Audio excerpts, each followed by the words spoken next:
So what's really interesting about mountains, and we're going to continue the mountain theme on Sunday with Marie's pastel class. So I will later show you the landscape that we're going to, which includes a mountain. But what's really interesting about mountains is that we talk about, it causes us to talk about a new technique called dry brush, which I think you guys are going to like and find helpful.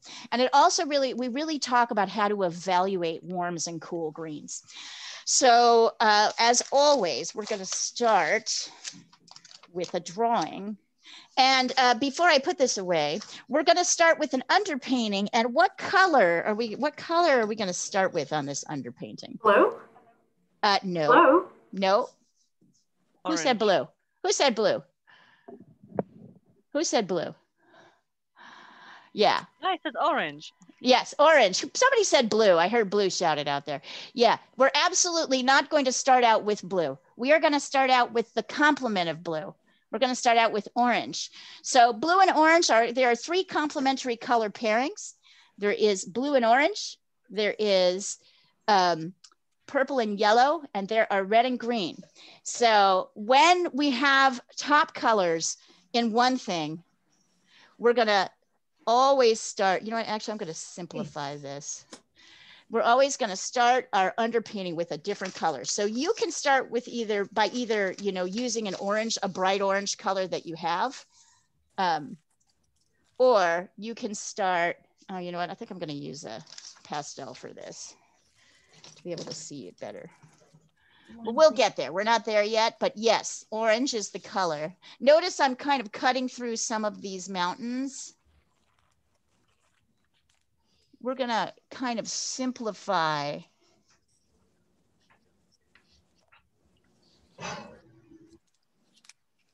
Oops. By the way, what direction is the light coming from? Can you tell? This is just going to be blue. What direction is the light coming from? Can anybody from the top? From the left. From the left, absolutely. Like the last one that we were looking at yesterday. And how can you tell it's coming from the left? Because everything on the right is dark. The shadows are dark. So one of the other things that's really interesting about mountains is they have very clear sides, right? So we've got very clear sides. So this mountain, right, we can see the dark sides, and then over here, which is light, means that the mountain has turned around. So yeah, that's also important to remember as we start thinking about our lights and darks. Oh, wait, here. Let me take a picture of this and send it across the thread. So you're going to start by doing a drawing.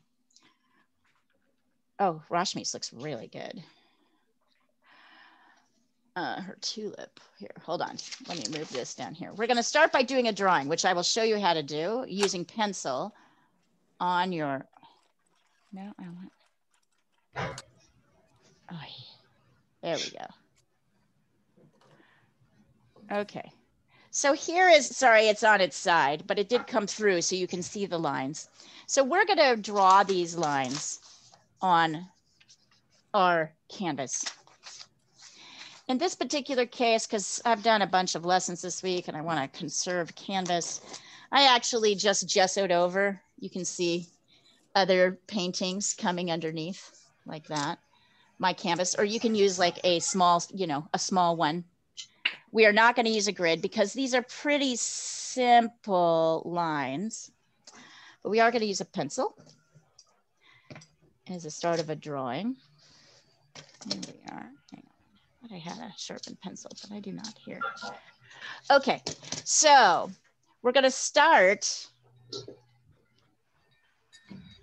by sketching in these lines.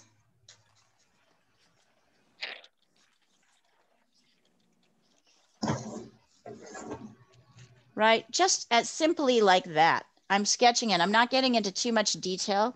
I'm mostly doing what we call a block in of our lights and our darks. And Sandra, you should totally work on your rooster. Are you working on your rooster? Yes, I'm going to work on my rooster. Yeah, Sandra sort of suffered through the lesson yesterday, did way better than she thinks she did, but is giving herself a break today to work on your rooster. Okay, so see how I'm kind of blocking in these dark areas? Like here's a dark area. Whoops. Here's a dark area. This is a dark area. This is kind of a medium area. And I'm also simplifying. We're not going to paint every one of these mountains. Absolutely not. Here's another dark area. Because, well, you will see. Oops. Maybe I need to bring this up a little higher. I do. So also notice that I kind of mistakenly put this in the wrong place. And the reason that I know that is that this line, this shape, dang it, this shape here is way closer. So you can see here's my original line, and here's where I moved it up to make sure that this shape didn't get too big. So this is to show you, listen, I don't practice these before I teach them because I want you guys to learn what the real artist experience is. And this is part of the artist experience. Expecting yourself to get this perfect. So all of you perfectionists, just let that go. Right? Like let that go. That is not going to help you here. Get that, like often we can't figure out how to paint something until we, and then we're just going to do a straight line across like this. We can't figure out how to paint something until, or draw something correctly until we put a line down and then see how it looks in relation to other shapes. So here, so really and I simplified. I got rid of the mountains over here. I don't think we need them. So this is just going to be a straight line, just like this. So you all are going to do a similar thing. No shading, just sketching the outlines of the lights and the darks. And let me take a picture of this so you can see what it looks like. Here, I'm going to do two things. I'm sorry, I'll put this right back up again in a second. I'm going to actually send it across the thread so you have it. Here we go. So there's the sketch. And here is the sketch.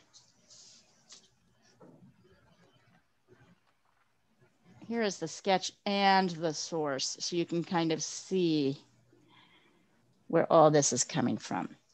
And if you want me to take a look at your sketch, please send your sketch over.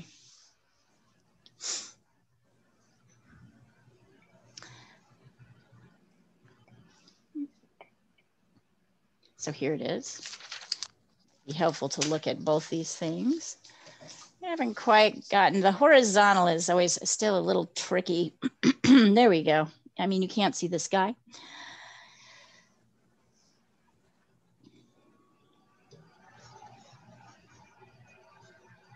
Leah, the right-hand low mountain, you seem to chop the top off. I know, that was a mistake. That was a mistake. Sorry. Oh, okay. Here, thank you. Good observation, Emma. I can't put anything by you guys anymore. Here, let's color it in. Good observation. That tells me that your drawing skills are coming up.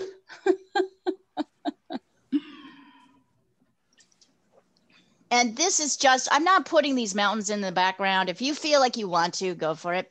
But I feel like we've got plenty to do in here.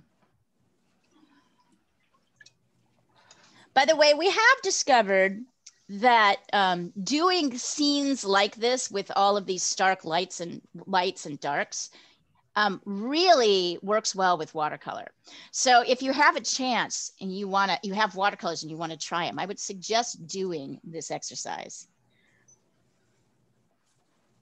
in watercolor. Go ahead and send over your, oh, that looks so good. Vashmi's looks so good. go ahead and send over your drawing if you want me to look at it. If you feel like you've got it and you're happy with it, that's also fine.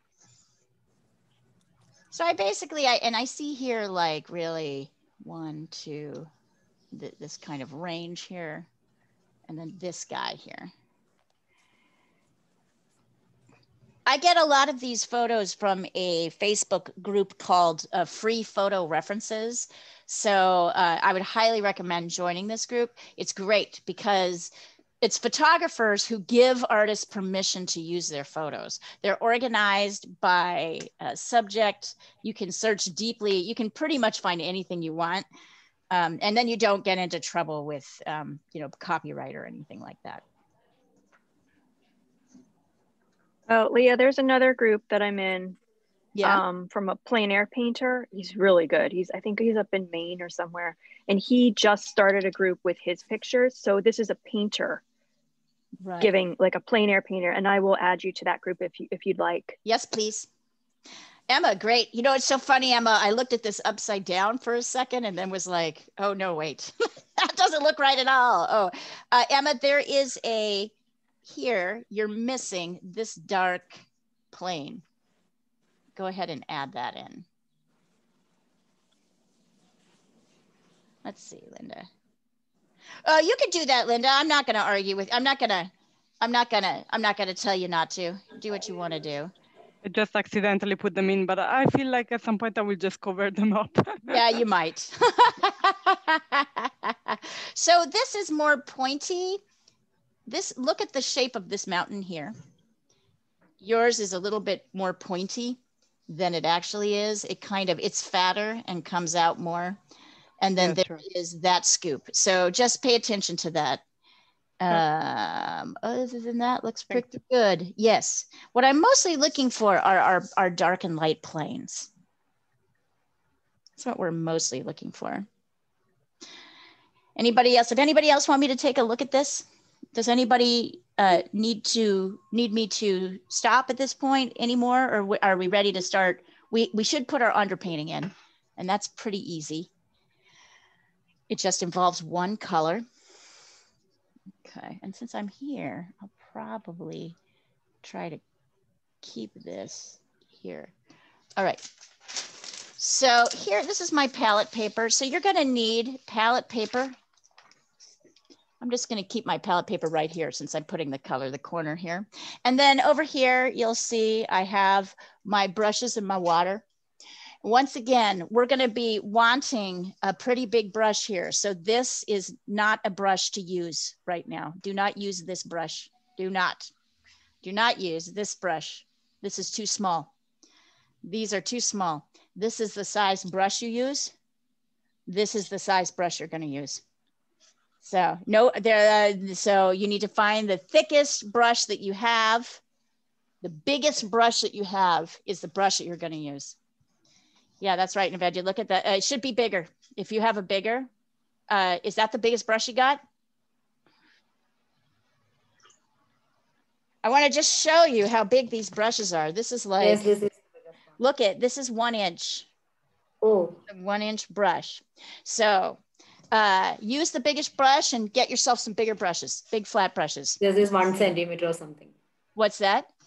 Yeah. This is only 1 centimeter. Yeah. See, can you see this? Yes. So yeah, that's definitely too small, but you'll see. You'll see. It's going to drive you crazy. Oh my God. Yep. Beginners like to start with a small brush because they think they have more control, but it's the worst thing in the world you can do to your painting. So you need to get used to working big. What? I thought this is too big. I have much smaller. Yeah, see, you're thinking like a beginner. You're thinking like a beginner. You want a big brush like this. Right, exactly. So keep this in mind, Naved. Just watch as we're going through. You'll see. I guess what I like to point out for all of you, and particularly for the beginners, is that everything you think you know about how to approach a painting like this is pretty much not how to do it. So you're going to let go of every preconception you have about art because we are learning a new way of building and constructing a painting. All right, so you get the biggest brush you've got. I am going to, so I have my water over here, and I've got like a kind of a rag or paper towel where I'm going to wet my brush and then squeeze it dry so that it's not so wet. And then the first color I'm going to use, if you've got burnt sienna, use burnt sienna. If you do not, you can use an, if you have an orange, you can use an orange. Burnt sienna is kind of like a, it's kind of like a brownie orange. It's fantastic for doing underpaintings. It's beautiful. If you do not have burnt sienna, mix yellow and red to make an orange, and that's what you'll use. So you can do that. And then we're going to do what's called a values painting, a values underpainting. So values is the lightness or darkness of any color. And this underpainting is going to be one color only. It's only going to be this orange or this burnt sienna, whatever you have. But we are going to modulate it lighter and darker depending on where our darks are. So I'll start by grabbing with this fairly dry brush, a fair amount of paint. This is what we call loading paint on a brush. And I'm going to paint this dark area in the front. And I want it to be, my paint coverage to be pretty heavy. I'm mostly going kind of up and down because mountains are kind of up and down rocky things, right? I might have to get some more water on my brush, but before I use it again and put more paint on it, I'm going to squeeze out some of the extra water. So you might have to dip your brush in water once or twice. And I am not paying attention to any of this business. It's just all dark. And it may just stay fairly dark. We may not put that much, we may not put any detail. We'll just see how much we need to add. So that's your dark. And then I'm going to my other darks, which are here and here. Yep. And here. I'm not thinking about the snow, the details of the snow. I'm really not worried about that. I'm just, and then, yes, let's see. So actually, interestingly, oh, I got a little, my sketch is a little bit off. How interesting. I found that out now. Okay. So there's an extra, I wanted this. I have this guy up too high. How do I fix that? Oh yeah, I see how to fix it.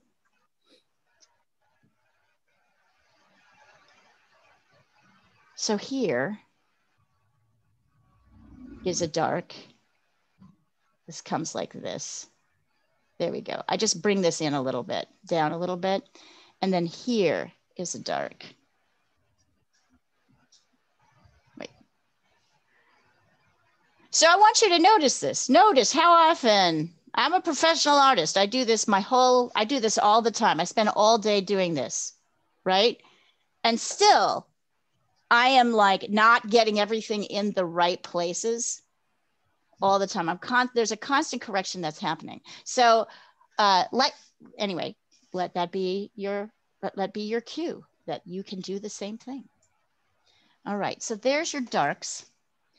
I'm going to take a picture of it at this stage so that you guys can see it, including my little mistake here. So what I did was I brought this mountain up too high. It should have been lined up here. It's still, I don't quite have it in the right place, but I'm okay with that. I brought it down, added a second mountain back there. Let's see. Yeah, Annika looks good. Nivedya looks pretty good. Yeah, looks good. Looks good. If your mountain is up here, if you followed me in the sketch, that's okay. That'll be okay. It's totally fine.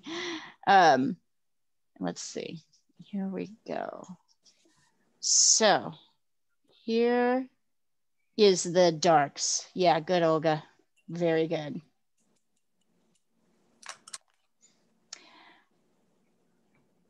And I just sent mine across too. So take a minute to get your darks in there. Notice it's interesting to see the difference between like Olga's, is that a burnt sienna you've got there, Olga?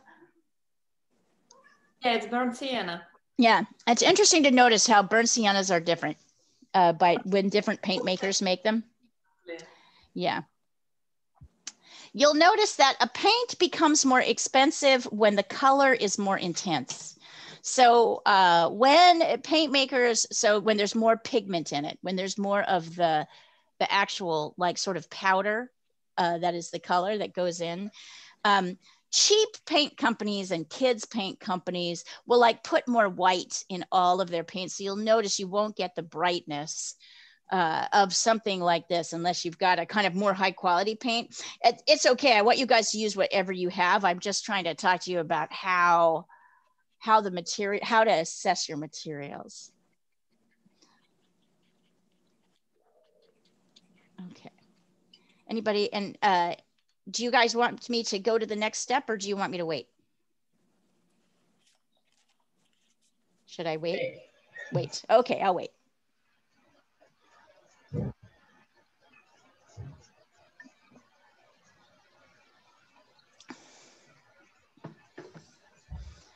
Hi, everybody.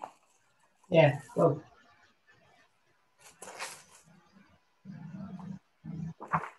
Hi, Lana. Hi, Anya. Hello. Do your best to catch up. I will. I forgot that we have class at 5, not 6, like it used to be. Oh, yeah. Sometimes that happens. Anik looks pretty good. Anik, have your darks come down and touch a little bit more here. Otherwise, it looks good. Leah? Yeah. You read the original photograph? I have that one. What's that? The photograph in color. It's on the thread. You joined the thread late. Here, hold on. Let me send that over.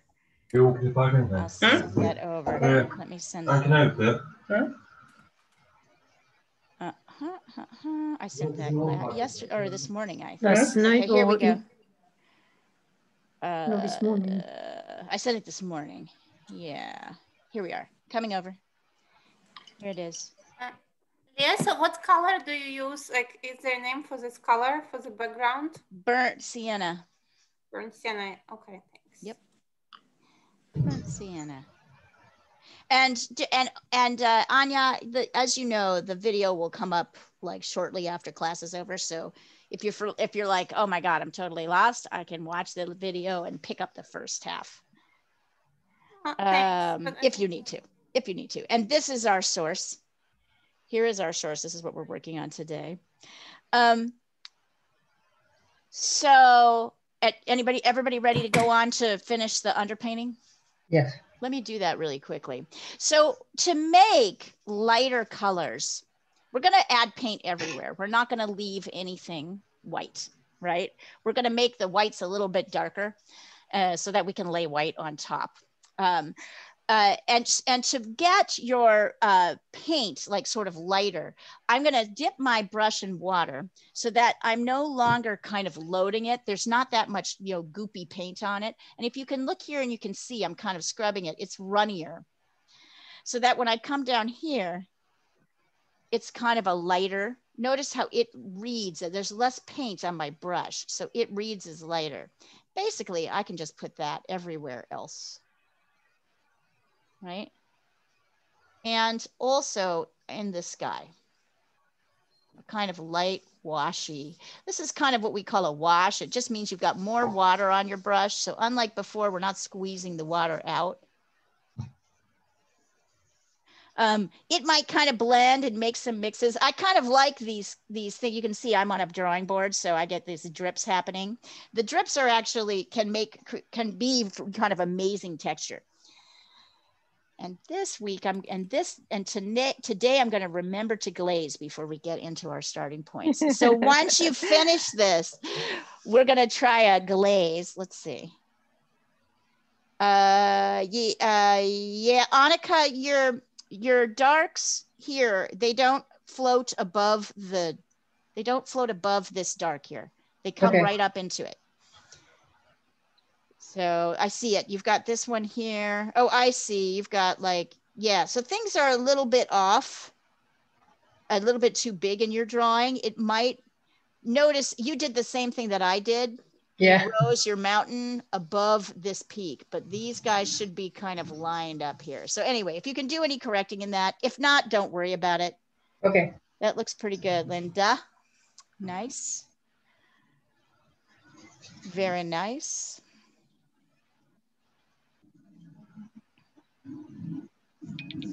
Let's see. Oh, nice work, rookie. Very nice, Nevedja. Looks good. You'll just paint over that, yeah, little triangle mountain. And notice, Nevedja, when you kind of tried to add your own mountain in, notice how you just did a triangle rather than really looking at the shapes. So this is an interesting, I really like how you've got this lower area sketched in. This looks very mountainy. I'm gonna tell you, you're gonna have no problems with this class at all. Good job. But notice when you're like sort of drawing your concept of a mountain, you do sort of a triangle, which is just an idealized, oh, I see, you saw that here and you thought that to draw that. Okay, so no, my bad, you're doing great. You're doing great. Thank Absolutely you. great. Just ignore that triangle in the background. We're gonna cover it up. Nice, Anik. Okay, so once we're done with this, we're gonna leave it. And actually, did I take a picture of it to send it to you guys? I want you all to finish. We're gonna put it on the side and let it dry. And then we're gonna do some mixing practice.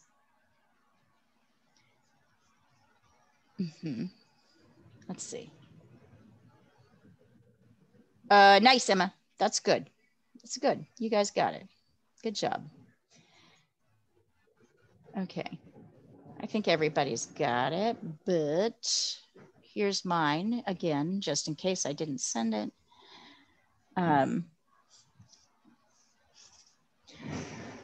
Let me move this to the side. And then I'm gonna move this too. We're gonna start looking at color. So we'll look at the color of this mountains.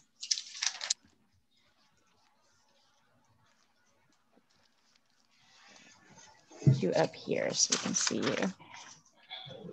So as usual, I'm gonna ask you, I know it's kind of hard to see here. I think we've got them both.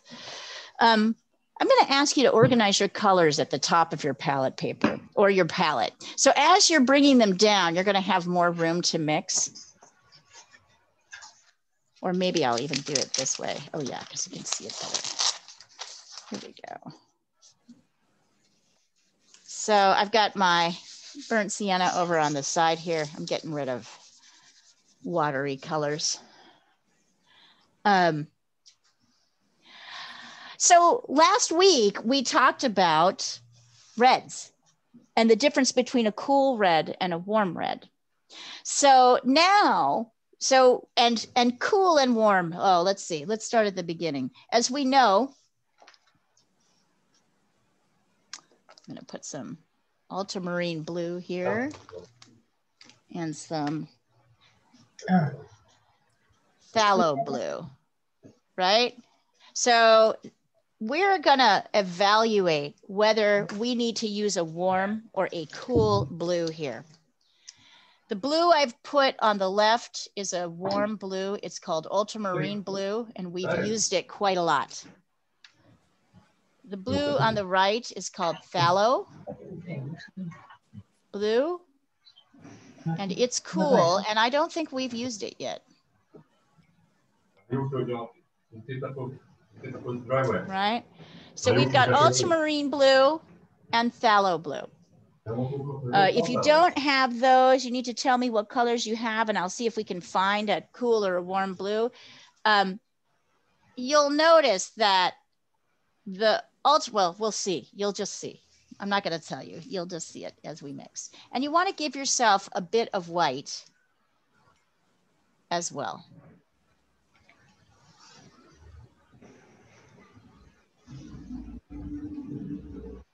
for practice, let's put a little bit of cool red, whatever cool red was. Mine is quinacridone. Yours might be permanent.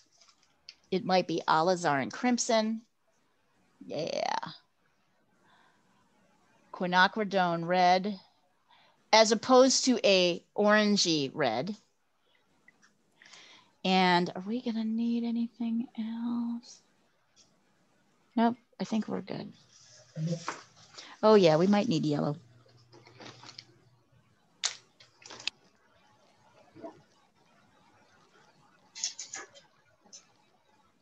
Here we go.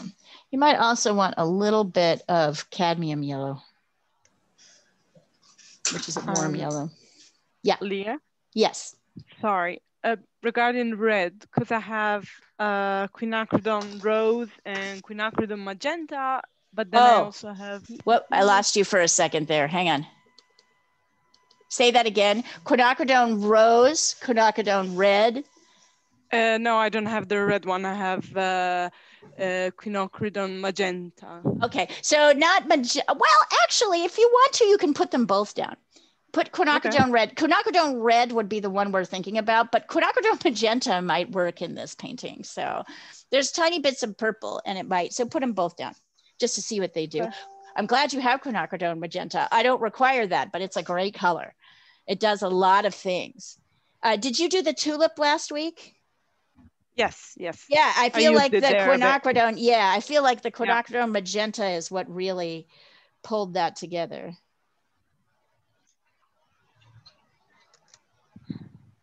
Thank you. But not cadmium red, right? Not cadmium red, definitely not. Cadmium red is too orange. Yeah. Okay, and it's a little tough to see the colors, so actually I'll take a, and right now it's hard to tell the difference, but I will take a close-up so you can kind of see the difference between phthalo blue and quinacridone, but you're gonna learn the difference because we're gonna do some mixing. Here we go. So here, let me take this a picture so you can see it. So here is, so, oh shoot, I wrote, forgive me. I haven't had coffee this morning. There's my, that must be it. I'm like out of it this morning. I need my coffee. Here, warm. I wrote cool twice. This is warm, sorry. Lee, hi. Here we go, yes. Yes, I have a doubt. My colors are showing it's Prussian blue and it's cobalt blue. I don't know what to do. Prussian blue will be perfect for your cool. You're gonna have to use cobalt for your warm, but cobalt isn't very warm. Nina, but use those two. So consider cobalt your warm. You're gonna wanna get ultramarine.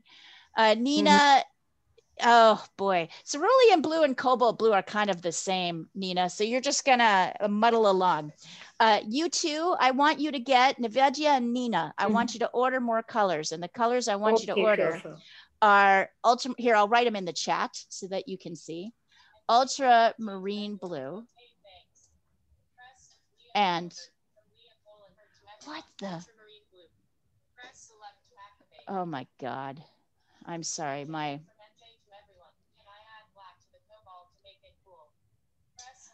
no, probably not. Probably not. You're gonna add, you can try, but I don't think that will work. Black is not the most fantastic color for mixing, but just do the best you can. We're gonna be mostly mixing. Just notice what happens as you mix the whites in. So muddle along with the colors that you've got. Don't worry too much. Okay, so I'm gonna take a palette knife and show you. So what I want you to do, this is ultramarine blue, this is warm blue, this is cool blue. So what I want you to do is take a little bit of your warm blue, bring it down here, and then pull in a little bit of white to mix it in and see what happens, what kind of blue you get, right? You want it to be fairly light. And then I want you to do the same thing with the phthalo blue or your cool blue. Prussian blue is good. Notice, Nina, cobalt and cerulean both already have a bunch of white in them, so you're not going to be able to get that dark. I'm going to give you some mixing ideas. So notice the difference as I mix ultramarine blue in with white and phthalo blue. Somebody see if they can tell me what that difference is. I'll take a picture so you can see it. But there's a pretty significant difference in color, like this.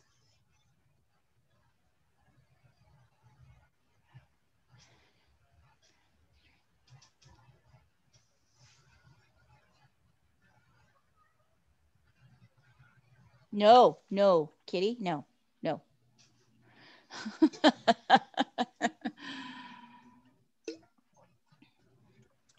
So what's the difference? The one on the left is warm. Yeah, and what does that mean? What does that look like? But it's got more red in it.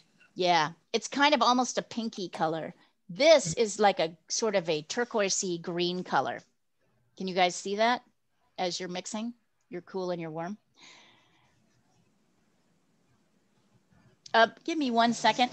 I need to distract the cat.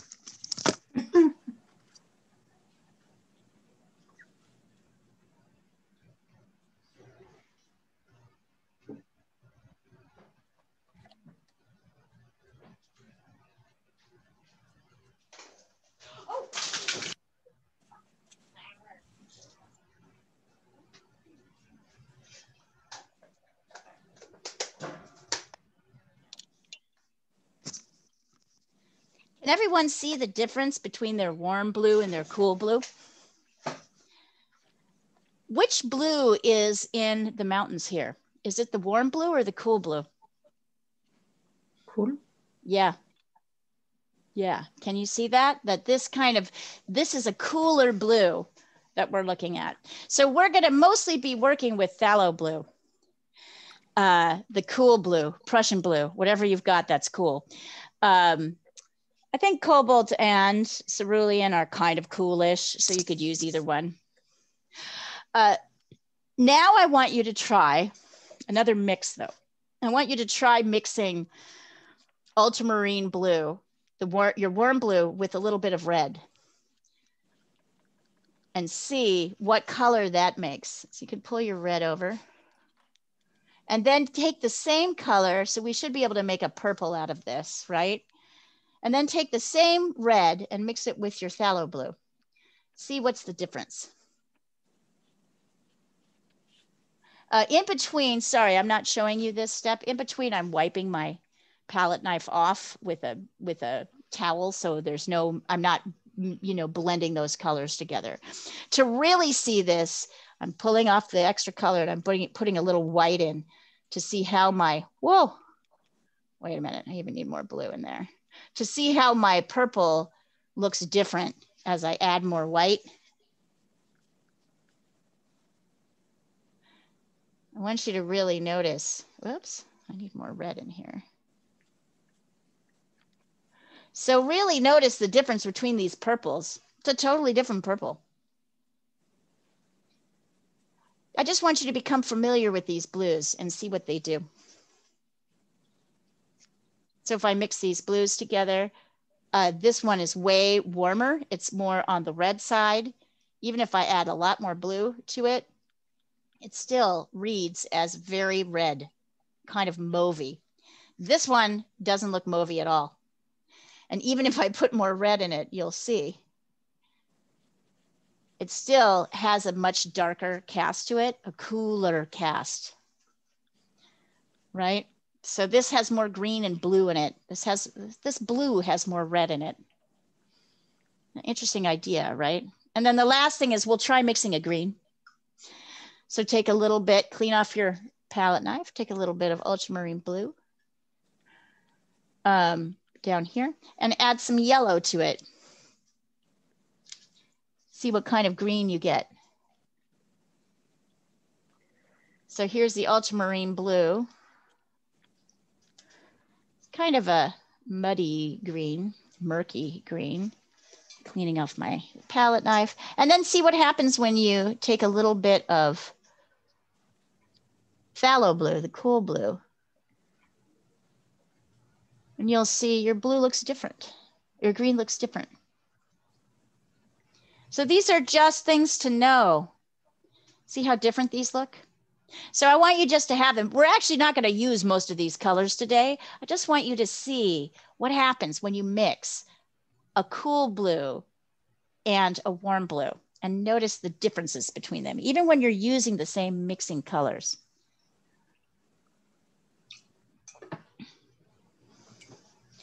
For our painting today, we're going to do and take a second to do that. Here, we have to wait till this dries anyway, our paint, so we're not quite there yet.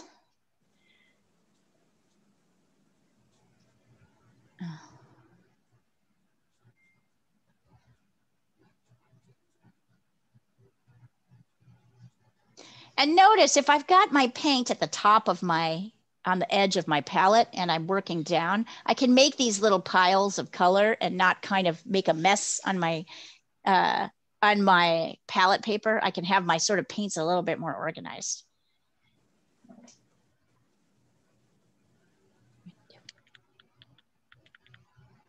Anybody wants to take a picture of your palette, you can. If you have questions, this is the time to ask them. If your paints are not doing what you want them to, now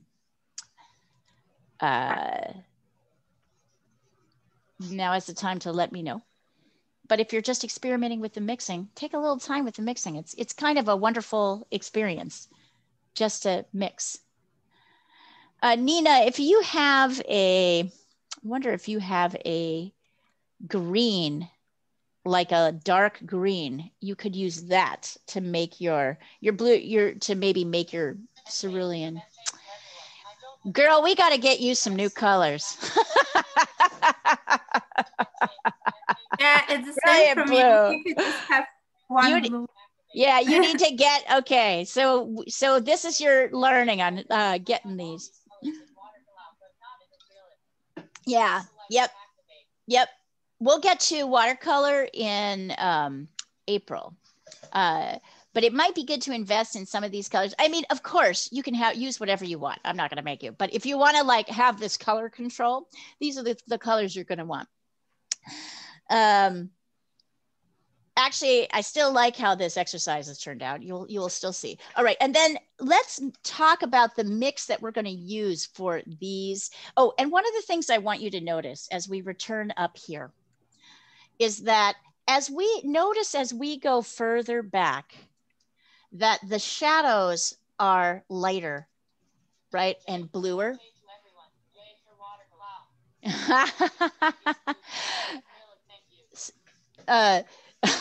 Yeah, totally. And I have a list, Nina, that's on my webpage. On the webpage, I'll send it over later, so you can get the colors, like the colors that I recommend. You can just see what they are anyway. Notice that the shadows back here they're very dark, but they're not as dark and deep as this shadow here.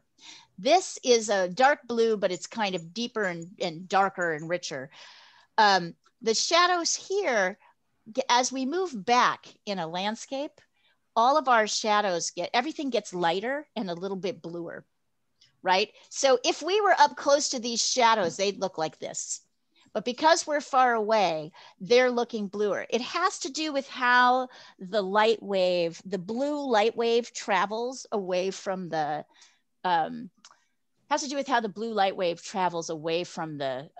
us.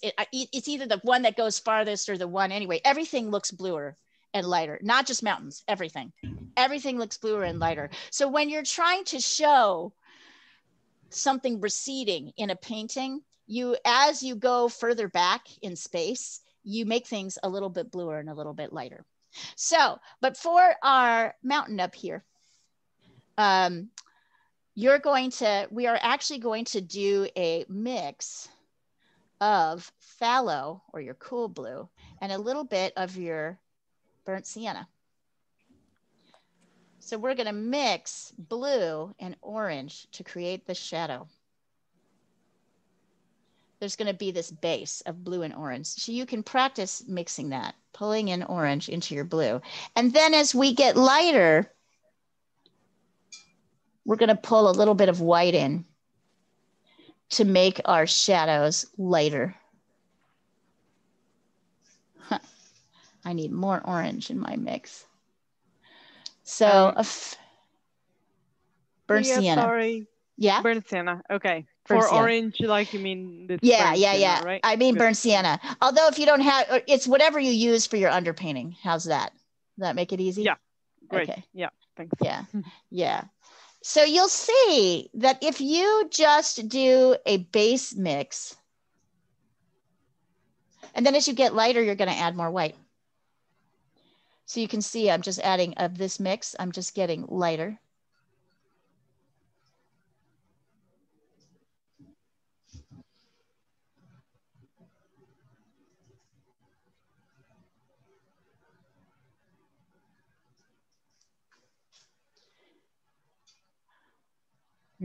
Although it's interesting as I'm looking at this particular, yeah, that's pretty. Just out of curiosity, let's also try mixing a ultramarine blue with orange, with your burnt sienna. Try mixing an ultramarine blue with your burnt sienna. I'm going to do that right here. Oops, I've run out of burnt sienna.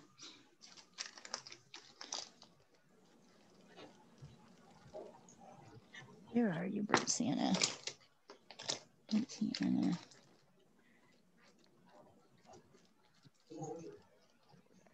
No.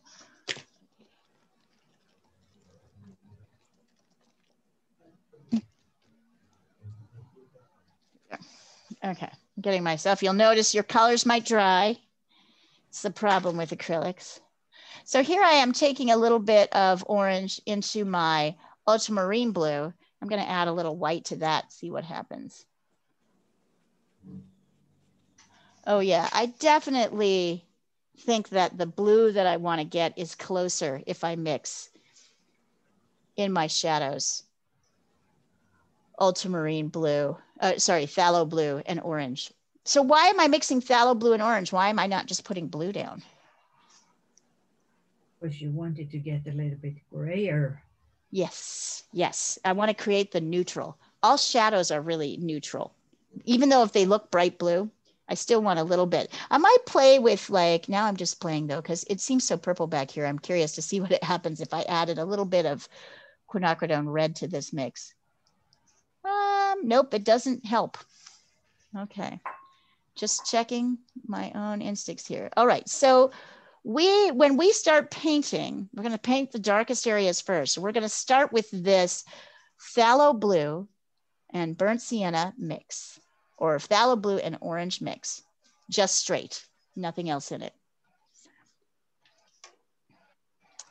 So let's see what that looks like. I shall put you here.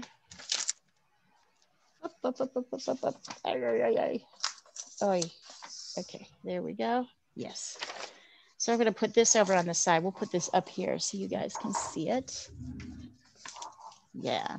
I have my painting kind of over here so I can see it. Things are mostly dry. So once again, I'm going back to my big brush. I'm going to use, it's a little too watery right now, so I'm going to squeeze out some of the extra water.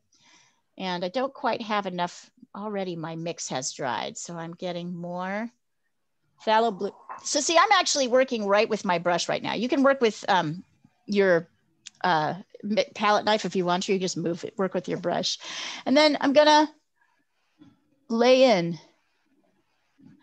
using short vertical strokes. Sometimes using the side of my big brush. See how I'm sort of shaping?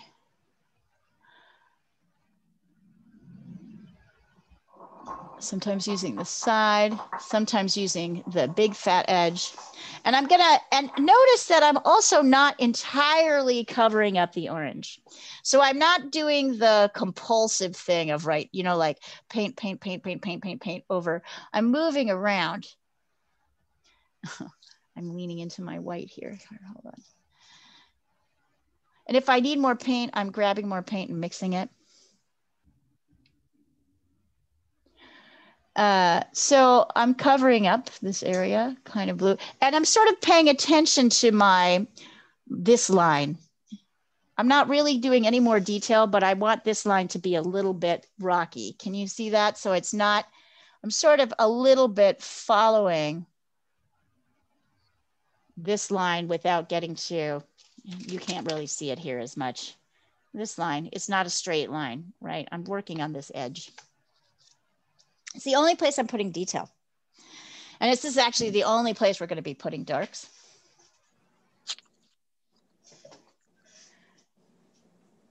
Here, I'll take a picture.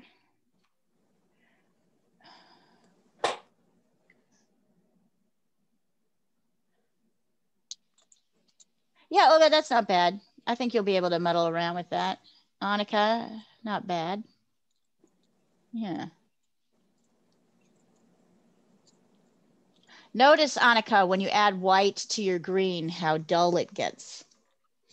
A lot of times you'll want to lighten, not always, but oops, a lot of times you'll want to lighten with, believe it or not, you'll want to lighten with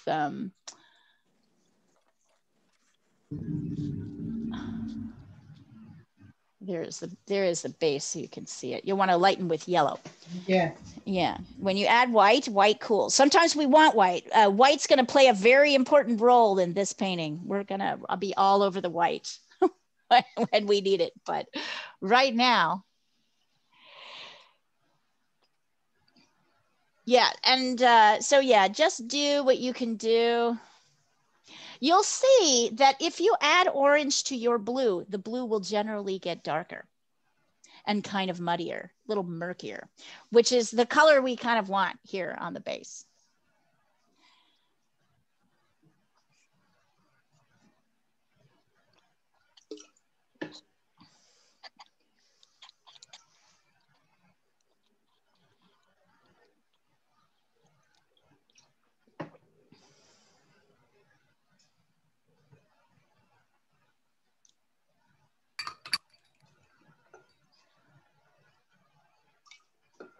Let me know when you guys are ready and I'll show you how to do the lighter blues in the background here.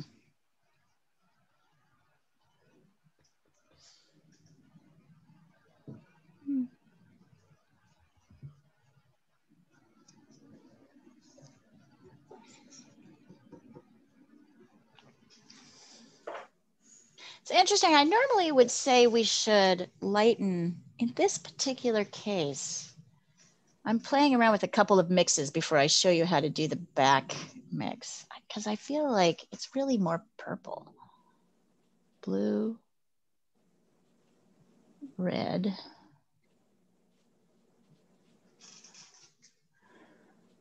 Add white.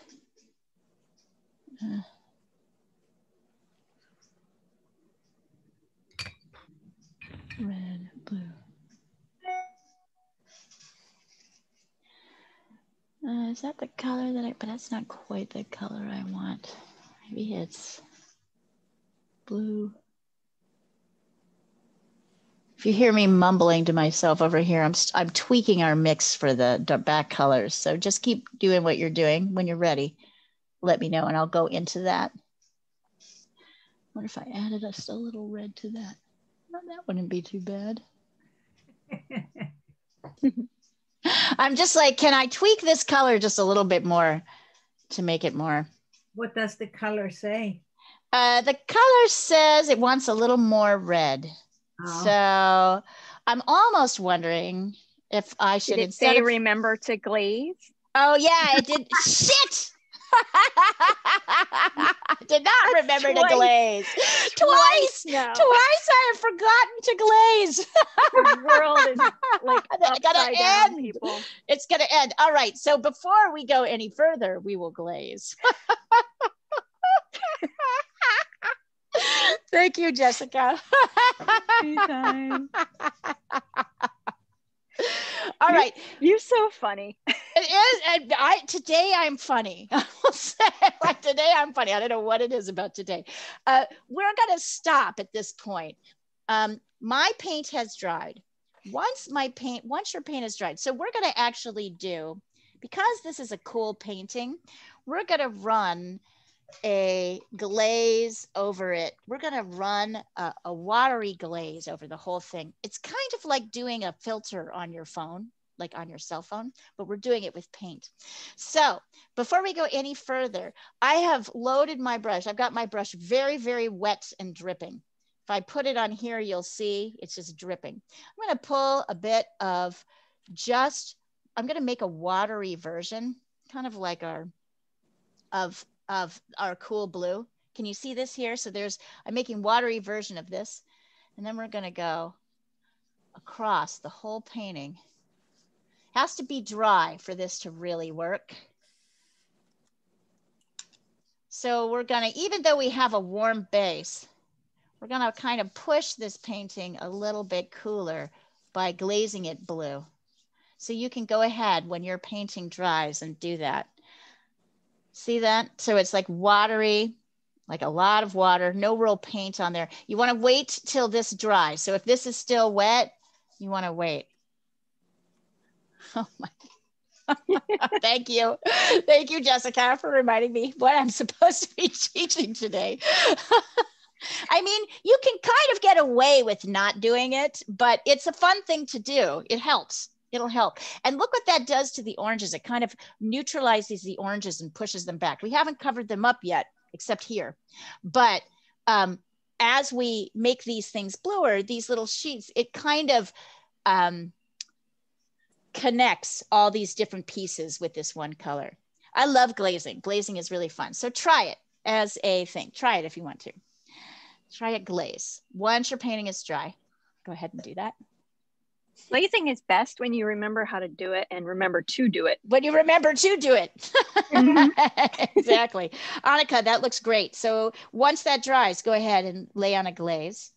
Okay. Nevedja, really wonderful. Great work. You're going great guns, rookie. You're doing great. You're doing just great. I hope it feels good. I hope it feels as good as it's looking. Excellent. Excellent. Very nice, Anik. Anik, look at how, and look at Anik's like glaze there, that sort of blue glaze on the top. Look at how, Prussian blue. Yeah, rich. Prussian blue is a great one. Prussian blue will work. I forget which one. Nevedja, what's the dark that you have? Is it Prussian? Yes, it's Prussian blue and cobalt blue. Yeah. Prussian is just a wonderful blue. It's like great. And it's a great cool. It's a great cool blue. Look at the richness of the color.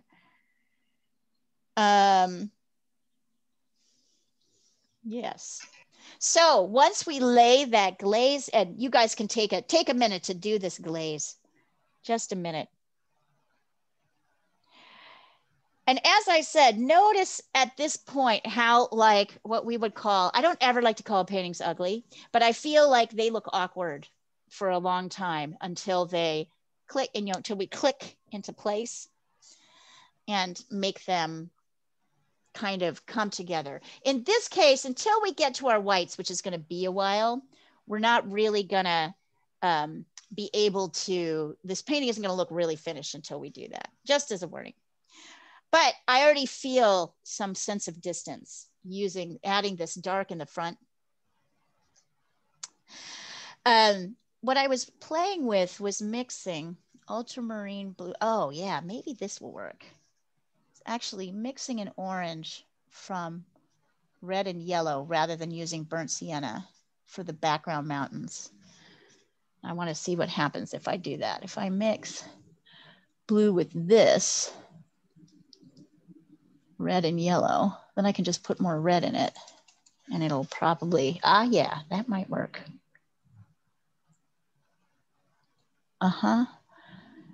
There's a danger of it getting a little too purple.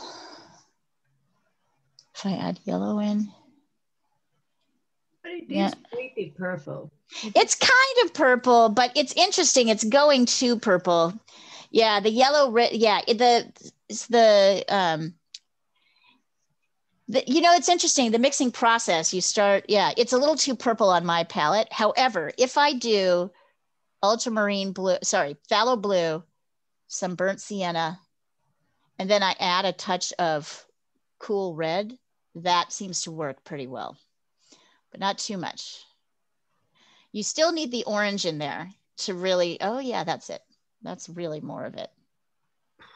All right, so we're gonna tweak our mix a little bit. Here's what we're gonna do. Now, of course, I still have a mess of colors here because now I've been testing colors to see what's gonna work the best. For our back mountains here, which are, so if we remember values, let's see, Annika. Oh yeah, that looks lovely. Oh, Navadia, yeah, it's beautiful. Look it, you're practically done. You're practically done. Like you don't have to do anything else. It's so funny. Like we've done the whole, like all these background pieces. It's really wonderful. Let me see if I can remind you guys about value. So if you remember correctly, all colors have values in their comparative. So if this is like, if 5 is dark, let me see if I can get this on here. If 5 is dark, right? Can you see this 5? I'll take a picture of it in a second. And 1 is light. Oops, 1 is light. 1 is the lightest. This is probably a 4, right? It's not quite as dark as this one, and it's got a slightly different shade to it. So we need to add a little bit of white. So as we go back and do these, we're gonna be putting our shadows in. They're gonna be a little bit lighter in value. So I think the best mix for this is going to be, oops, I need to get a little bit more, burnt sienna, is going to be we're going to start with our base mix, which is the cool blue and burnt sienna, the orange. The cool blue here, so I'm coming down here. The cool blue, some of the burnt sienna. So just like we did with our dark base here, mix that in, make that clean. And then we're gonna add a little bit of cool red. Just a touch, not too much. So Quin red, I think Quin magenta might be too much here, Linda, but you can try it just to see. But I think Quin red will work. So I'm mixing that in. And then I'm gonna add a touch of white to see how it lightens, because I'm not gonna make it quite, oh yeah, that's it. It's a very pretty kind of deep, rich blue. Kind of a deep, rich purpley blue. You see that? So I'm adding some white, not a lot, so that it's a little bit darker, lighter than this color. And a touch, so, and I'm using a cool red, some burnt sienna, and a phthalo blue. So then I can take that with my big brush here and I can lay that down in these shapes. And if I lay it down and I feel like it's not really reading as lighter, I can add a touch more light to it. As well, I'm gonna want my brush pretty dry here. Here we go. Yep, there we go. So I'm gonna add this in. I'm still not so worried about those mountains, like the details of the mountains yet.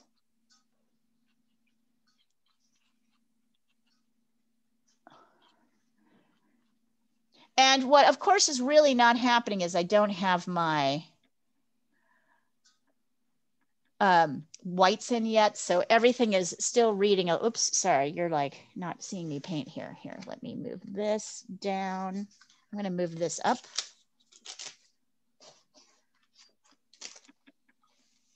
Here's my palette.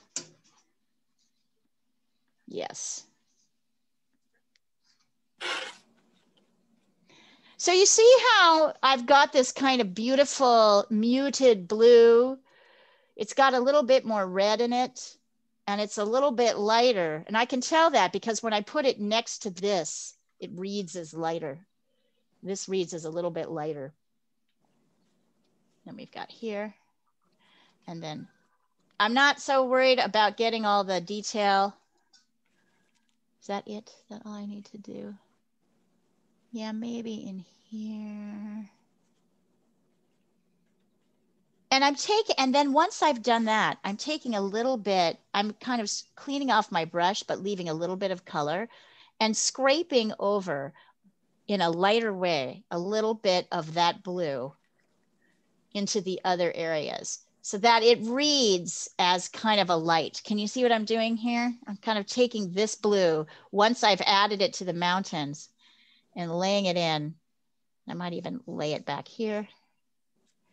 And even in here a little bit. I'm kind of scraping. This is the beginning of what we call dry brush. So I've taken off most of the excess color and I'm just kind of scraping what's left onto the light sides of the mountains.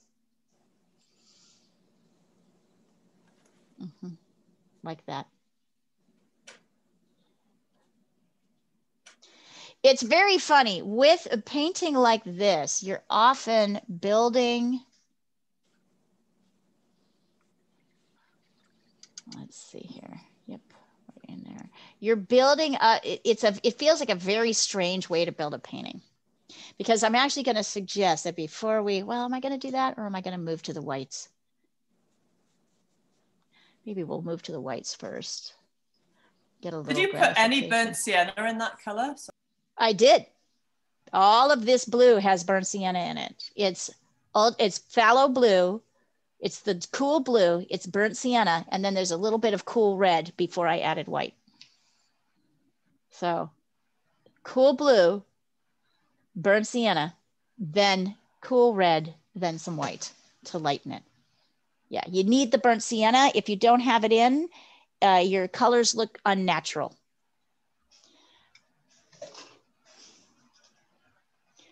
These are looking great, guys.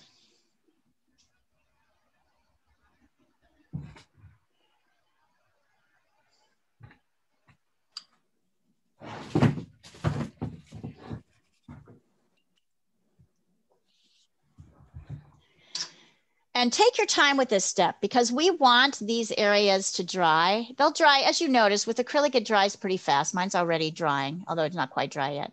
We want this to dry.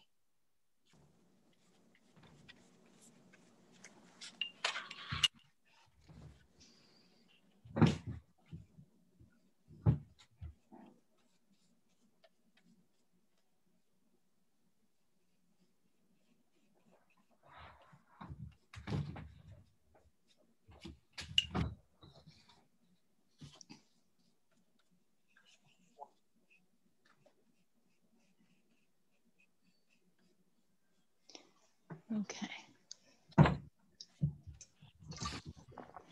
How's it going, you guys? How's the struggle? Struggle. Struggle is real. The struggle is real. We embrace the struggle. We like the struggle. When you're ready, let me know. We're going to start talking about whites.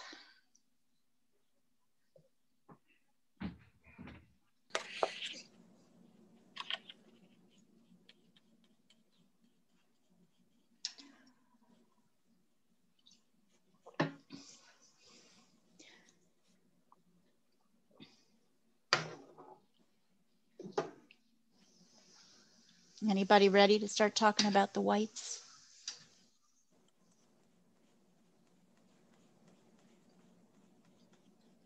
And dry brush. So you want, for this to work, you want this part, the light part of your painting where you've just put a little bit of dark blues in, you want that part to be dry. So at this point, I'm gonna clean my brush out.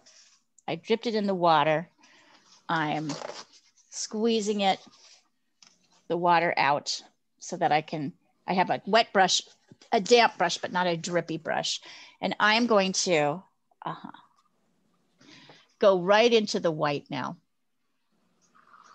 Not a tinted white, just a pure white. And I want a lot of paint on my brush so that when I go in to add my white sides of the mountains, I am able to, here, let me work on something that you can see over here. So over here, we'll start here with this like mountain right here. I'm able to kind of drag it in and over. So I'm holding the brush very lightly. Here, wait, watch this. I'm getting a lot of white color on there, but I'm kind of dragging it. This is what we call dry brush. It means that we've got a dark area underneath, right? That's dry, that's got some area layers on it. And we want to let some of that come through. So I'm kind of dragging, dry brush dragging. So my brush is mostly dry and I'm dragging the color down so that it doesn't cover everything. See how I'm doing this? I'm barely holding it. I'm tapping it. And notice what happens immediately. Boom, all of a sudden I got mountain, right? Like without even doing much else. So see how I'm kind of dragging my brush in, dry brush style. I'm not putting it everywhere. Now I'm going to come over here and do this mountain, right? So this is dry brush. And if you dry brush, you create these textures so that you don't have to go back in and paint all this stuff, right? See how I'm going in and see how I'm kind of running out of paint and then it's getting lighter. So look at how much that creates kind of craggy, rocky texture without me having to worry so much about all the detailed texture. Okay, at some point I'm going to have to load more paint on my brush.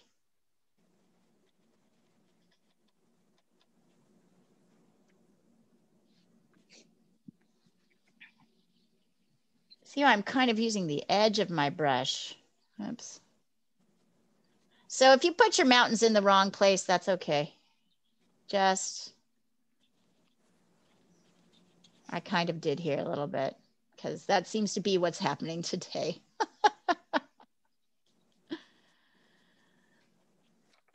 All right. And just notice, so this dry brush effect, I'm going to go back in and work on these a little bit more, but notice how much that kind of creates a feeling of mountain.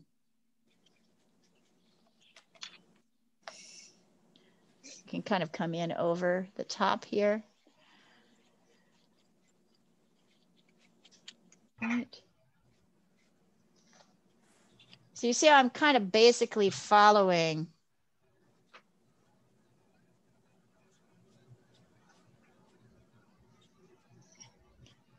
Okay, this back area where there's no mountain, I'm just going to make it kind of a lighter blue, sort of like this, a little bit lighter than this, kind of this medium blue from my basic mix.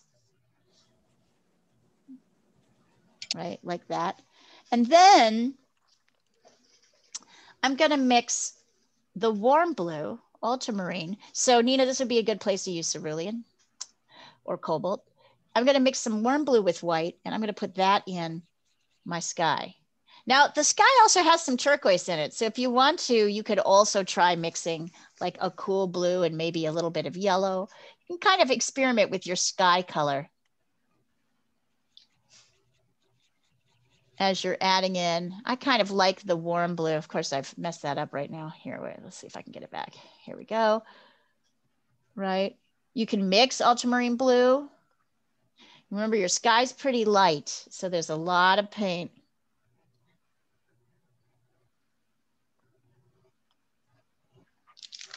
Ah.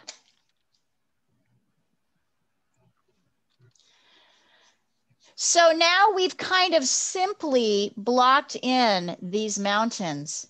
We can go back and start adding some more detail to them.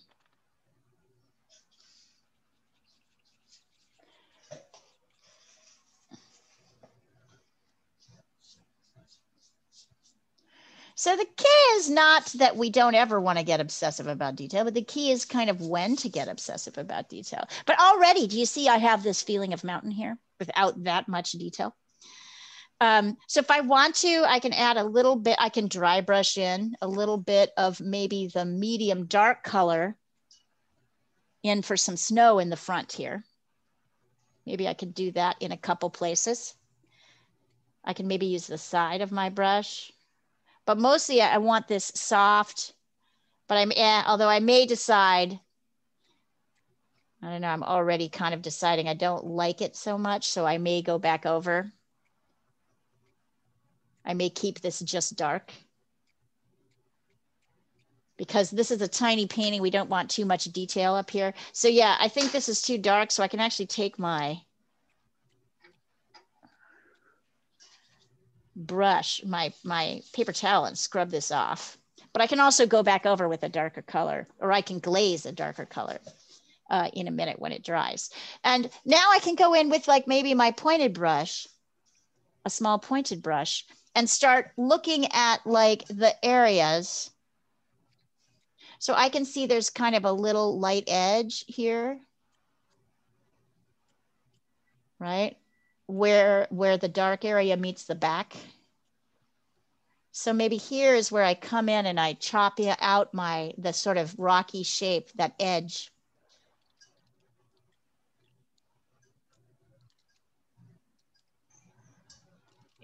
Here, it comes down a little bit.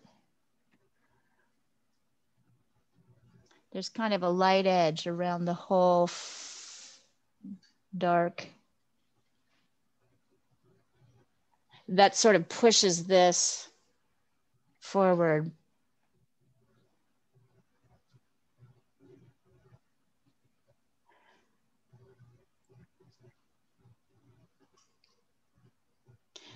I can play around with this white. I can take white and kind of square off this mountain a little bit more. See how I'm doing that? Kind of created a lot of hard edges in mountains. And I think you'll like dry, Emma, I think you will enjoy the dry brushing technique better than the blending technique. I think it's a little bit more like what we were doing with the trees and the leaves, right? And then if I want to, so see how I'm starting to kind of work the details of this mountain, first by going to the edge. So where does the edge of the mountain, what's happening at the edge where the mountain meets the background? So now's where I can start to kind of work detail. But you also could get away with not really doing very much detail. I noticed that each kind of line here, each sort of, so there's this mountain range here in the, there's this guy in the front, and then there's this guy in the middle, and then there's these two back here. They each can kind of use a kind of outline edge, either of dark or light, maybe both, to kind of help them come forward.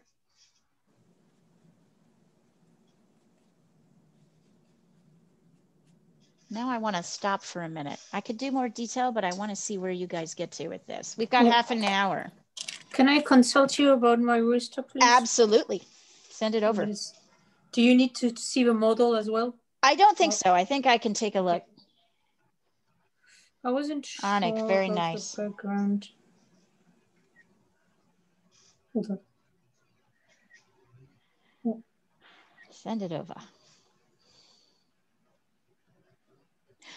How are you feeling about the edges right now? Are you happier with them? I haven't seen it yet, so I can't tell you. But and today is Europe, India. Yes, Europe, India.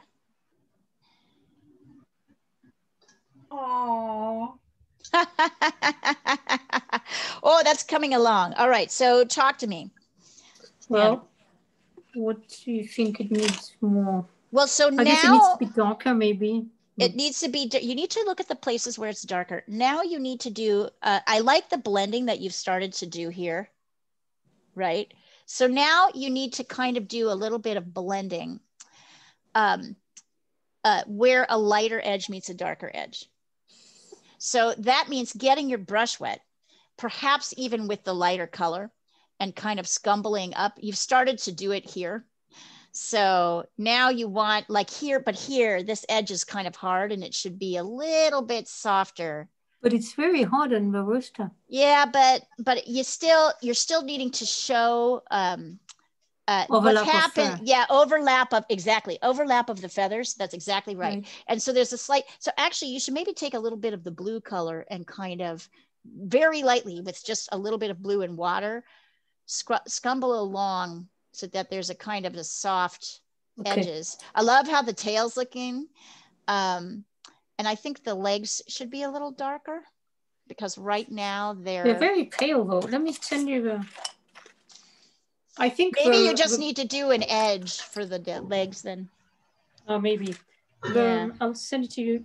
I like your grasses too. Oh, good, because I wasn't sure what to do about the background. I like that. Very good with background. I like that. But the rooster in the photo is much darker. I keep making it dark, but you know how this is watercolor. It keeps can you send the picture again just so I can look at it next to it? Yes, absolutely. Yeah. I think it's easier.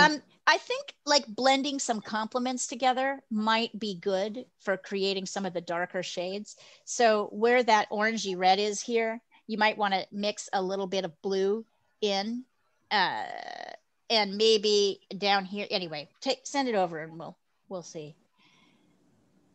I feel like I like the face. All right. Yes. So yes. So it's kind of darker. I know you got darker here, but I would mix a touch of blue in with the orange.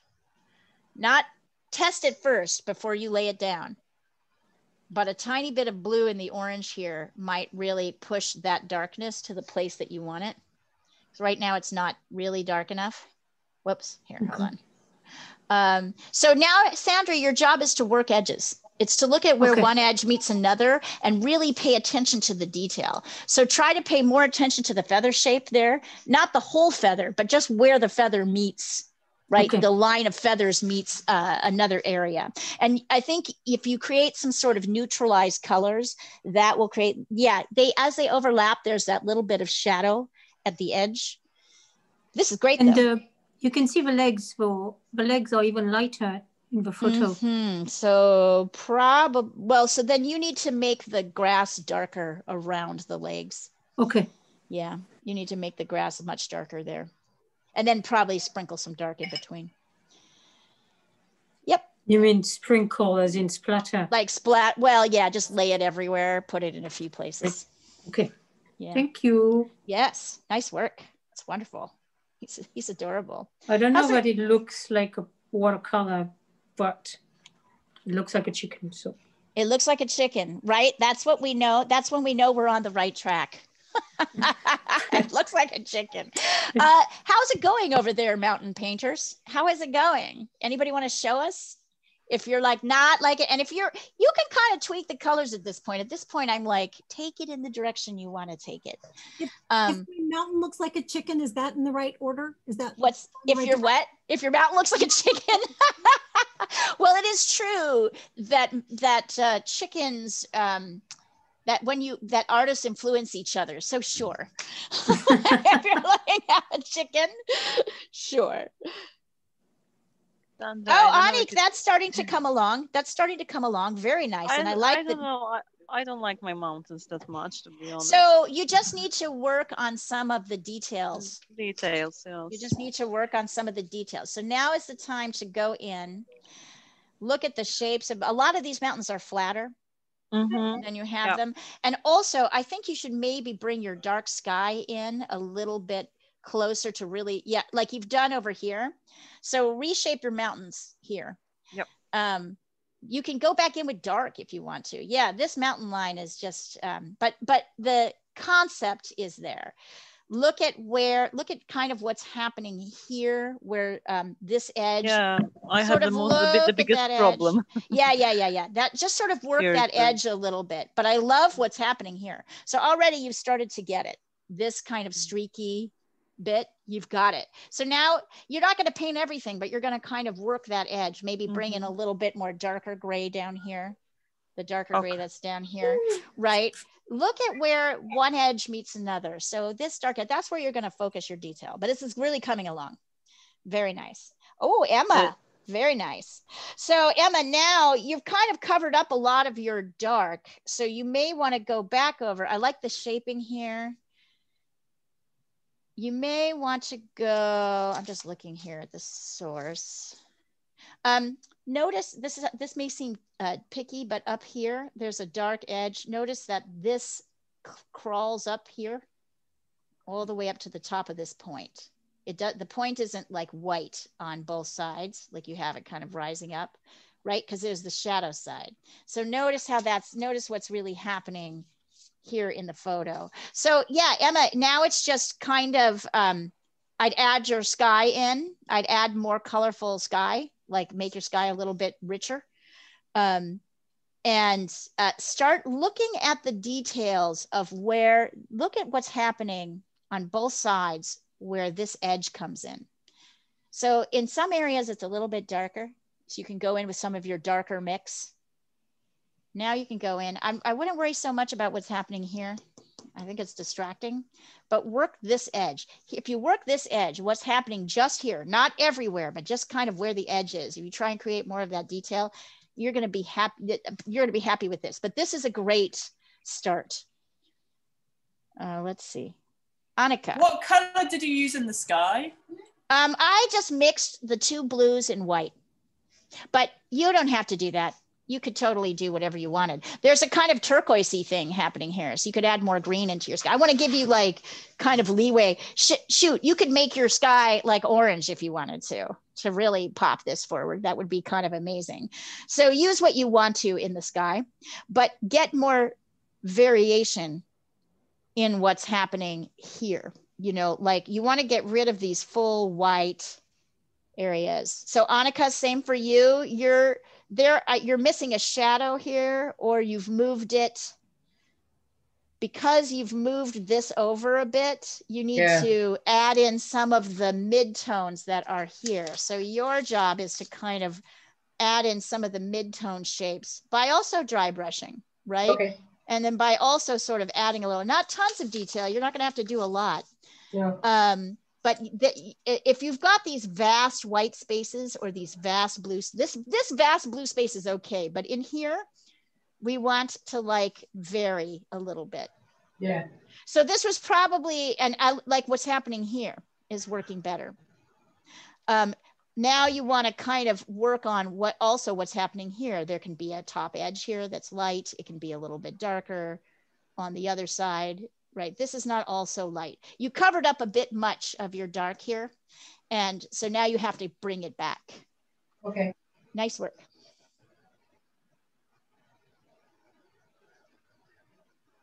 Didn't you just send, yes, Olga. Not bad, not bad at all, Olga. So work a little bit more detail. Start carving out this shape a little bit, Olga, by looking at what's happening on this side. So you'll add a little bit more dark light variation just down here along this edge. You're going to see that's going to do a lot. Okay. It actually does look like a mountain. You're just not.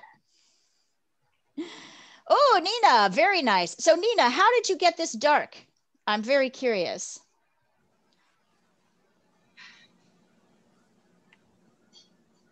Oh, in any event, this is good, Nina. What I want you to pay attention to is that you're kind of losing your white mountains against your sky because your sky isn't dark enough. Oh, that's okay. That's okay. Okay. So, really great. Good job. Cobalt red, burnt sienna. It's gorgeous. You really nailed it. Great fix. So now I want you to start paying attention to where your light mountain edges meet the background, because right now they're a little bit soft, and because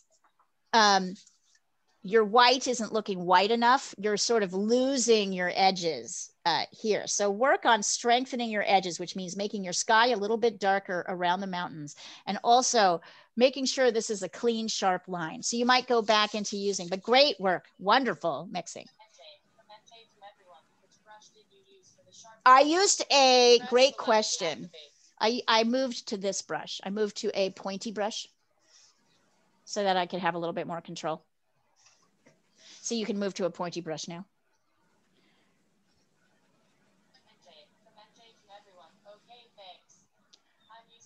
Yeah, oh yeah, so you might switch to a smaller brush. I had to use a big brush to get in all these pieces, and then once you've done that, you can get in a smaller brush.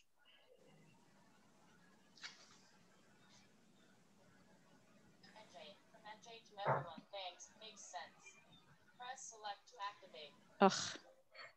Somehow on this thing, I think a hand, like if you're blind, like there's some kind of button I pushed, or maybe my cat pushed it, and now it's reading out everything. It's typed in the chat, so you're all gonna hear it. Oh, that's the accessibility hotkeys. Ah, thank you. Accessibility hotkeys. It could be, I think it's the accessibility hotkeys. You can Google how to fix it. Yeah. But you can, it's pretty easy. Yeah. Thank you, darling. What are you working on today? Another little landscape? No, I didn't know what I was going to do at all. And I had leftover paint from last night and a pine cone from when I was painting in Central Park. So I'm painting a pine cone. Oh, nice. It's cute. It's just, it's a fun little study. Yeah. Anik, that's coming along. Just keep working. Like you can keep doing it. Like, so this is very gratifying. What I want you guys to get is our base kind of has this one look, and then I can get as detailed as I want to, right, in my background. Just out of curiosity, because I want to see how it looks, I wonder how an orange sky would look. So I'm going to mix one and add it in just for the heck of it. Orange skies are the best. Yes. Leah, can I ask you something? And it's about watercolor, actually, because what Sandra said inspired me. Yes. Recently, when I'm angry at the fact that something is too light and I wanted to get it dark, I'm not using black or anything like this, but sepia. Oh, nice. Yes, that sounds great. I don't know if what is your opinion on sepia? I love sepia. I love it. I love it. And I'm using Payne's Gray as well. It's a very nice darkening. Payne's Gray is a fantastic, cool. Look what's happening, you guys. Is I would highly recommend you give yourself an orange sky. Look what happens when you do that. Oh my God. So you'll notice I went just right over on top of my blue. It looks nice from here. It does. But so the front, from this far away, the front looks like a villa instead of a mountain. The front looks like a villa?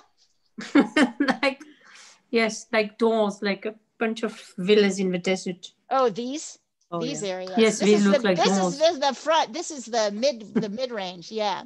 Yes, I need to work more detail to get this to actually work. It's like a crazy sunset in the fairyland. Right. I will probably, so if you want to do that, you can totally do something like that. I'm going to probably work on this a little bit more. I want to make sure I'm not neglecting you guys. Yeah, this needs more detail. So these need more shaping and more detail for that to really work. So, but I actually might as well show it to you while I'm doing it. So just give me a shout if you sent me something and you want me to look at it. You know, the one thing about like teaching art is that it's tricky. Once you're in the zone, as you've noticed, it becomes a little bit harder to speak. And remember to glaze. And to remember, definitely, obviously, it's impossible to remember how to glaze. I don't know why that is true, but it is entirely true. Geez. I don't know what's going on. So you see, I'm kind of working around the edges of my dark shadows. I want to nuance them a little bit more. I want them to be kind of more shaped, making sure they're going up that whole right side of that mountain in the correct way. B, oh yeah, so I could just take this white in. So see, that's starting to look a little bit less like doors. And then there's this happening. And of course, I got a little lost in my drawing, so I think I simplified.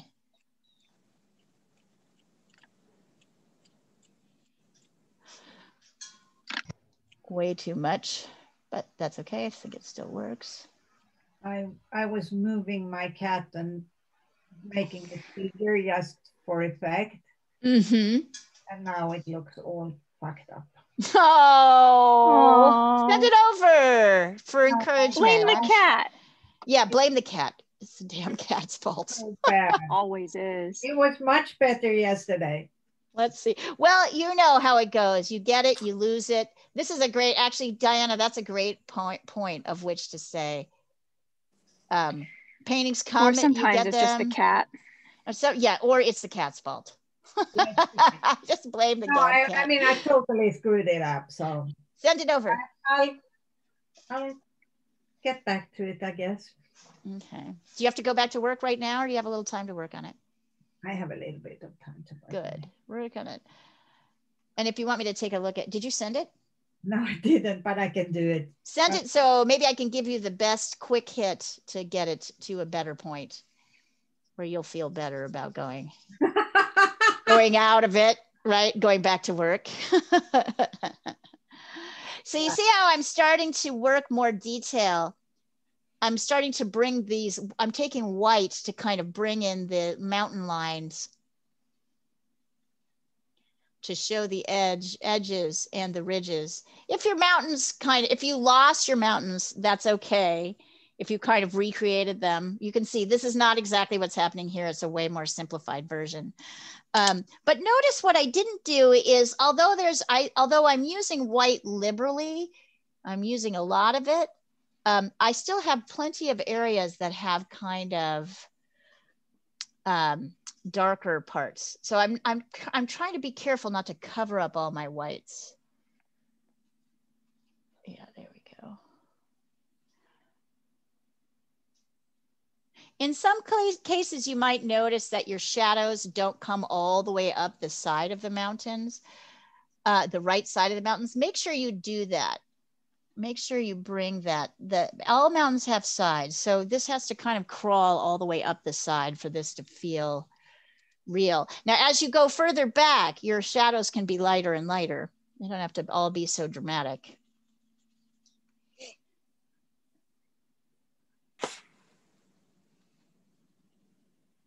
And then you'll be like, it'll be interesting for you to see, like, where is the point where my painting starts to look, what is that detail that's going to get what I like about this way of working is that it makes handling the detail a lot more practical and less overwhelming. Instead of feeling like every area has to have this equal amount of detail, I'm looking at where edges meet. And I'm like, okay, does this need just a little more light, right? Does this need, what's happening right next to this edge where the dark meets the light? That's where I need to focus. If my shadows are too blocky, how do I reshape them? Can I stroke in a little bit of white into my shadow, right? Like down here. Not too much. I'm going to recommend not doing very much down here. Most of the work should probably be in the middle ground.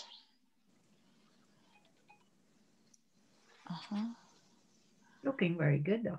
It is looking nice, right? So, yeah, I just sent over. I think I got too much light on the bottom part. Oh yeah, so just glaze it, Jean. Looking fantastic. Just glaze it. Just glaze it with a purple or a dark purple or something. And that will, when it dries, and then that will push your lights back enough. That's beautiful. I can see snow is your thing, one of your things. I love snow. You got to come. I think we're getting some on Sunday, Saturday, Sunday. So you might get some in New York. Really? Sunday, Monday. I don't know. I really love his face. I love Lincoln's face, Diana. I don't think this is as bad as you think it is. I mean, the kitty needs to be reproportioned, right? His head is a little bit big, but other than that, that's the only problem. I wanted to make it bigger just for fun. Make its whole body a little bigger then. Stretch his body out. That'll be. And the Lincoln, the face, the portrait on the Lincoln is great. You're really getting Lincoln. Thank you. Wonderful. Yeah. The reason you notice the cat so much is that it's orange, and it's surrounded by blue. So that thing is just like popping, because that thing is just popping. Oh, Emma. Yeah, I had wonderful. Smaller yesterday, but it is so small. Wonderful. The cat is the hero. It should feature. He is. Emma, this is wonderful, wonderful, wonderful work. Okay, so the only area I'd say, if you want to like really finish this, this area looks a little too blocky right here where I'm pointing, right there. So bring in a little variation in shape to that area. And then I think you're done. That's gorgeous. Ah. Oh, Lana. Wow. Oh, Lana, I can see mountains are your thing too. Ha! I love it. I love it. I love the sky in the background too. It's wonderful. It's Thank wonderful. you. Very atmospheric. You know, Lana, what you might try is taking a light blue glaze and going over this middle area, the white area, so that it reads a little bit bluer. So let it dry, then do a blue glaze over the top. Then you can go back over with your whites and really push the whites. But that will help push it back. That's wonderful. You've had a leap, my dear. Anik, wonderful. It's coming along. Great work, everybody. So these are just great. These are great. You guys are freaking pros. That is just, I am just tickled. And even with my instruction all cattywampus, you still got it right. You still did good. Great work today, everybody. I think what this shows is how to simplify, right? So we learned that we don't need that much detail.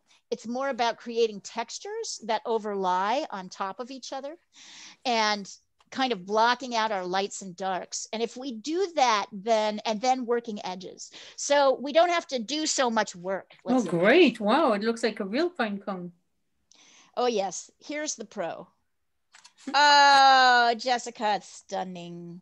Look at that. It's just a cute little study, that's all. It's a cute little study. So cute. Look at how she's got her little thing hanging there, you guys, like next to her. It's just charming. That was the hardest part of the painting. Was getting the pine cone to stay. I can totally see that. That's wonderful. Yeah, to look.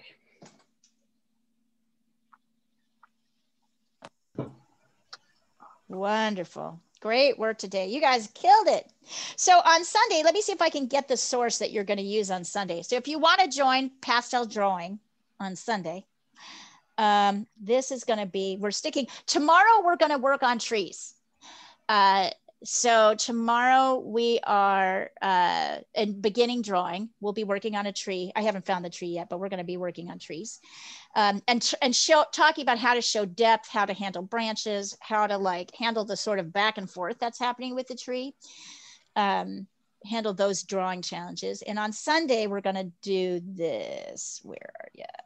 West Coast. It's here. Let's see. Oh, Neveja, that's wonderful. Isn't that pretty?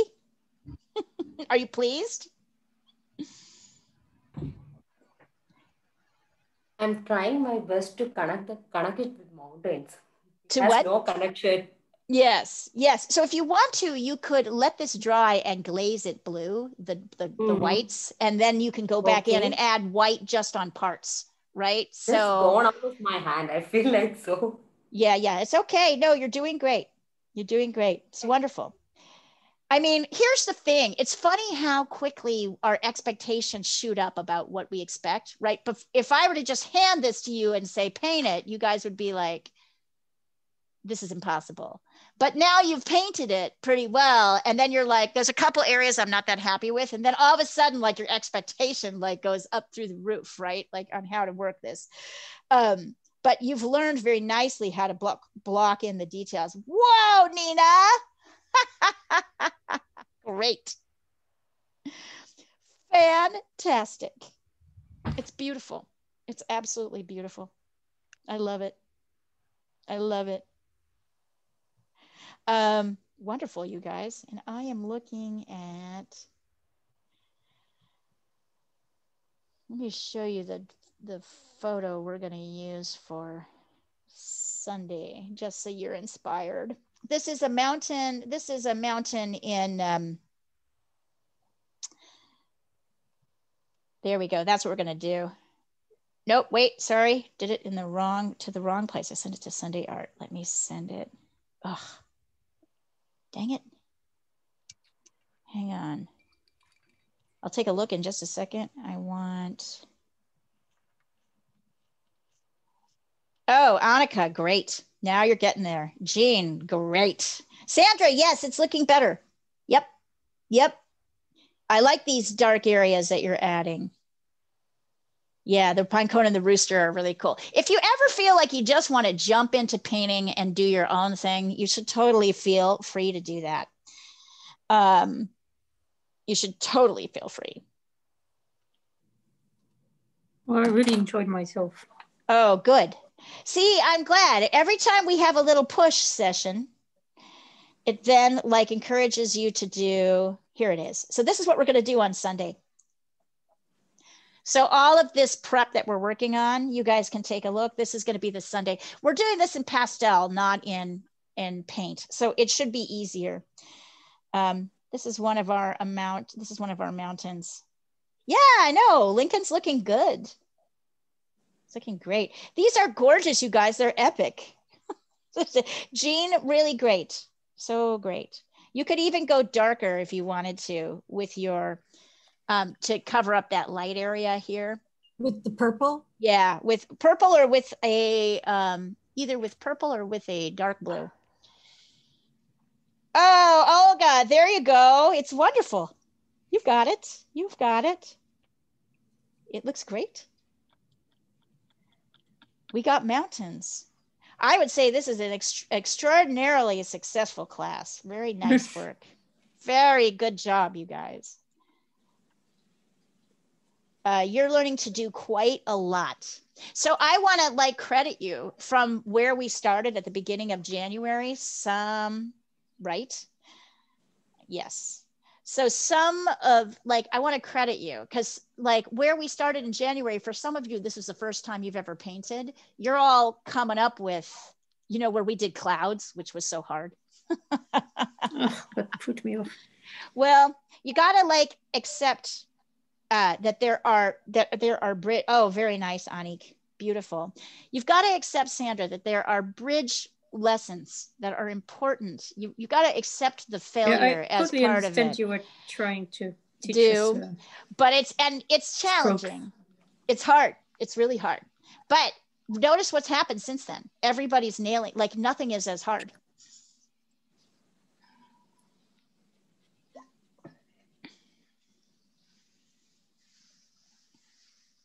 And particularly, Sandra, I notice after you have a session that feels tough, you explode forward.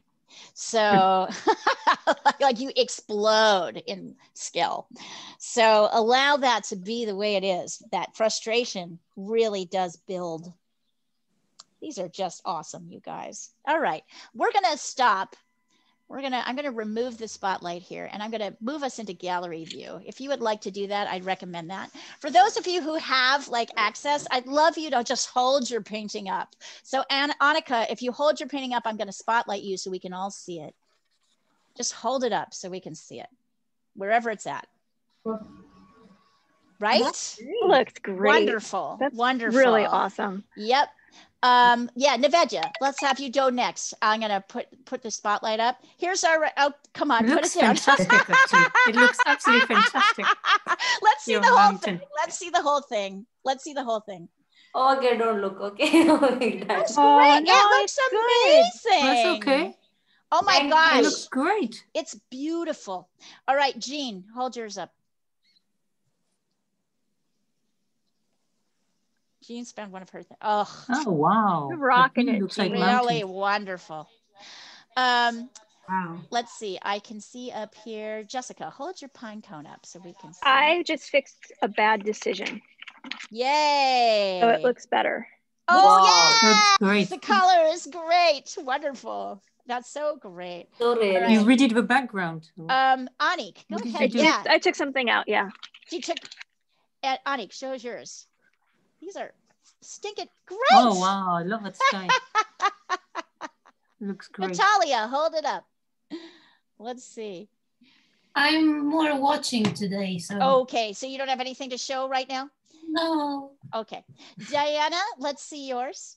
I know you're not happy with it, but it's great. Look at how great. How could you not love that? Fantastic. The cat is bothering her. Linda, let's see what you've got going on. Hold it up. Hold it up, You can, up, up. yeah. Oh my God. Wow. God. That's awesome. Sell it, sign it and sell it. Or keep it if you like that kind of thing. Emma, go ahead and hold yours up. Yeah, everybody. Up. Can you take your the background off? interfering. Your background, we can't The see. background is in the way. She's take off the background and then we'll see Put it in front of your body, brother, perhaps. I don't think it even works with that. Here. Oh, that's it. Yeah. Show it again, please. Show it again. Yeah. That looks great. Absolutely gorgeous. Absolutely gorgeous. Who have I missed here? Have I? Let's see. Sandra, hold yours up. Hold up your chick on. Oh yeah, he's totally. I like how you've paid. Yes, you're totally paying attention to the edges. This is gonna finish this guy. It's really nice. Really nice. It's really great. It's great. Olga, hold up your piece. Love him. Yes. Great. Anya, you want to hold up your piece? Yeah, I will. Let's see. Where you at? Oh, it's beautiful. You guys. And Lana has sent hers because we can't. Everybody did amazing. Yeah. Here, did I miss someone? Who did I miss? Did I miss someone? I know Nina is maybe not on here. Oh, I see. She popped out. So everybody has shown their work. Really good. Here, I'll show mine.